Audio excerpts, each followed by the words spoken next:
Se trata de los puntos criteriales y me dirán, ¿qué cosa es eso? Bueno, enseguida les explico. Los puntos criteriales son las zonas del cuerpo o ángulos que brindan información rápida y concreta al practicante, y esto le permite anticiparse a la acción ofensiva que va a efectuar el contrario, y por ende va a tener más tiempo en contrarrestarla y tomará una opción más adecuada. Ahora, para que entiendan mejor, se lo voy a explicar con un ejemplo netamente deportivo.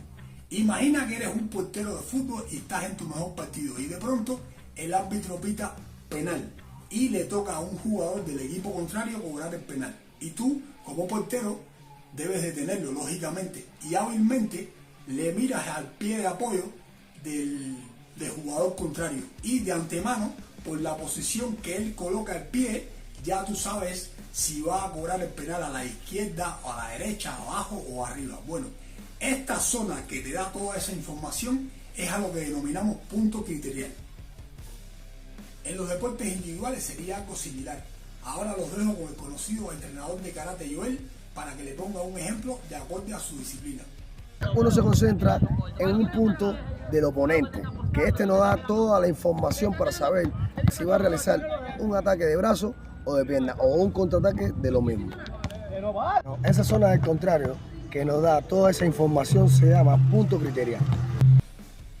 La buena noticia es que estos puntos criteriales los pueden obtener en cualquier deporte. Solamente necesitaría una cámara de video, una computadora, lógicamente con una persona con conocimientos de informática, una muestra fiable.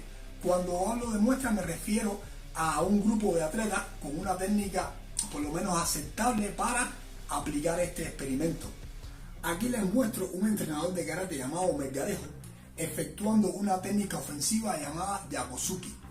Esta técnica ofensiva se le mostrará a los alumnos de karate, pero aplicándole una tarea llamada bloqueo de información visual, y quedaría así.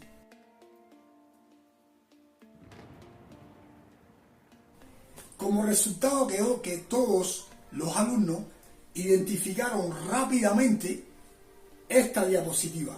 Entonces, en esta zona encontramos lo que se llama un punto criterial. ¿Por qué? Porque se diferencia entre las otras diapositivas. Quizás en esta imagen la identificaron, pero con un periodo largo de tiempo, entonces no es efectivo.